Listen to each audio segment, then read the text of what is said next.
नमस्कार मित्रांनो, तर कृष्णा ब्लॉग के पीमध्ये आणि कृष्णा वाकरे ब्लॉग्समध्ये तुमचं स्वागत करतो मी.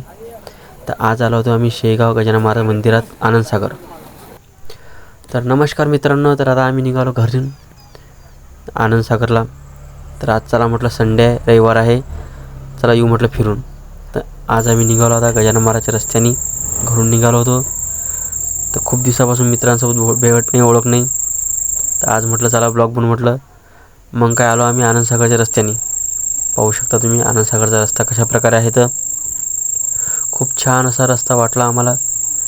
आता आनंदसागर बंद झालं होतं, आम्हाला माहीत पडलं की चालू झालं आहे. तर मग आम्ही काय लगेच निघालो संडे पाहून. तर पाहू शकता तुम्ही कशा प्रकारे आम्ही तर खूप शेगाव फिरलो. नंतर मग आम्ही आलो तर आमची ते थंबची मशीन आणण्यासाठी. तर ते पण आम्हाला सापडायला खूप दिक्कत झाली. नंतर मग आम्ही आलो आनंदसागरच्या रस्त्याने. तिथं पण आम्हाला रस्ता सापडत नव्हता. खूप रस्ता झांबडल्यानंतर मग आम्हाला समजलं की ज्या ठिकाणी गाड्याचं पार्किंग आहे त्या ठिकाणीच रस्ता आहे. तर मग आम्हाला रोडच्या खालून जावं लागलं.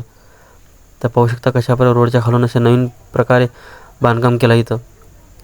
जर तुम्हाला जर रस्ता नाही दिसला तर विचारपूस करून घ्या, कारण की हा रस्ता दिसणं खूप भारी जाते. भारी जिथं गाडींचं पार्किंग होते त्याच ठिकाणी हे रस्ता बांधकाम केलेलं आहे.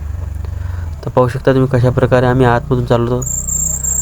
या अशा प्रकारे शेगावमध्ये गजानन महाराजचे जे दर्शनासाठी येतात लोक, त्या ठिकाणी पण या अशाच प्रकारचं बांधकाम केलं आहे. मग काय आम्ही निघालो. पाहू शकता की ते कशा प्रकारे छान असं बांधकाम आणि साफसफाई केली आहे. खूप भारी वाटलं आम्हाला इथं. पाहू शकता तुम्ही. मग निघालो आम्ही आनंदसागरच्या रस्त्याने.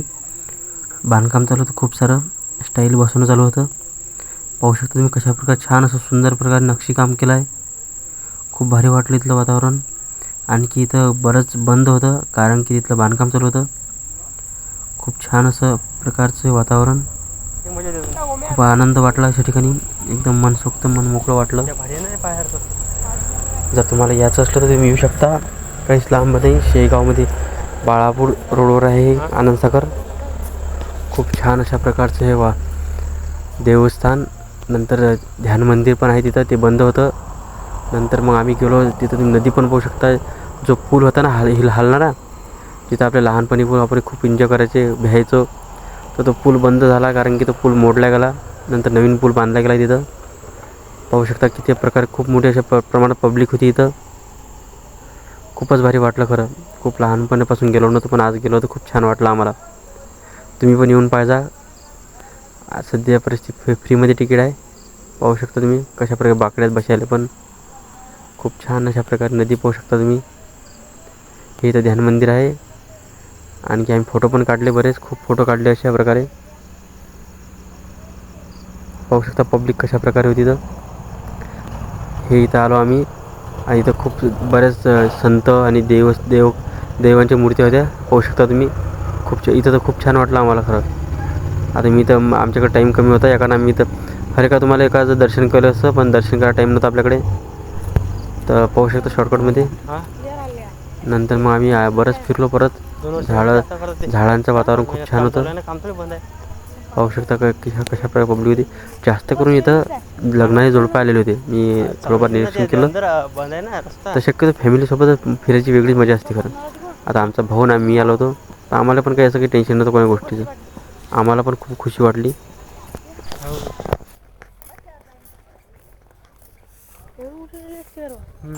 पाहू शकता दूरपर्यंत खूपच अशा भारी प्रकारे नक्षीकाम केलं होतं. खूपच छान प्रकारे साफसफाई पाहू शकता तुम्ही. साफसफाईच्या बाऱ्यात आमचं शेगाव आहे ना, एक नंबर येणार आहे. कारण की गजानन महाराजचं मंदिर आणि आनंदसागर दोन्ही ठिकाणी माऊली म्हणणारे जे आहेत कर्मचारी, ते सगळे या ठिकाणी पण आहेत. जशा प्रकारे मंदिरामध्ये सेवा केली जाते, तशा प्रकारे आनंदसागरमध्ये पण सेवा केली जाते. पाहू शकता तुम्ही. खूप छान प्रकारे असं बांधकाम चालू होतं. मला तर वाटते 1 ते 2 महिन्यात होणार आहे.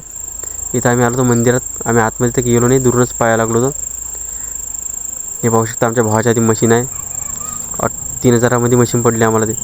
नंतर मग आलो आम्ही या ठिकाणी, जिथं तुम्हाला पहिले पण सांगितलं होतं की इथं खूप साऱ्या मूर्त्या आहेत संतांच्या आणि देवांच्या. इथंच टाईम कमी भेटला, आम्ही पण शॉर्टकटमध्ये कॅमेरा फिरवला. या ठिकाणी रात्रीच्या वेळी तर खूप एन्जॉय करायसारखं आहे, कारण की रात्री वेळ खूप साऱ्या लाईट लागणार आहे या ठिकाणी.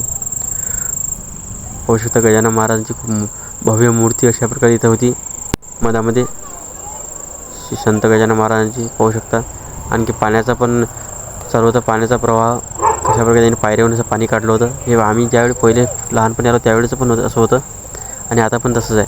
खूप प्रमाणात अशा लोकसंख्या होती. लहान मुलं आणखी लेडीज जेंट्स सब खूप सारे लोक आले होते. खूप खुशी वाटली इथं आल्यानंतर. आणखी परत येऊ एखाद्या वेळी टाईम भेटला तर, कारण की इथं असं मन शांत वाटते की तुम्ही विचार पण नाही करू शकत. हे पाण्याचा पाहू शकता तुम्ही, खालून पाणी येते वरून पाणी येते, म्हणजे तिथे कनेक्शन केलं आहे वरून पाणी याचं. खूप छान अशा प्रकारे वाटलं. लाईक करजा, शेअर करजा, सबस्क्राईब करजा. धन्यवाद. नमस्कार.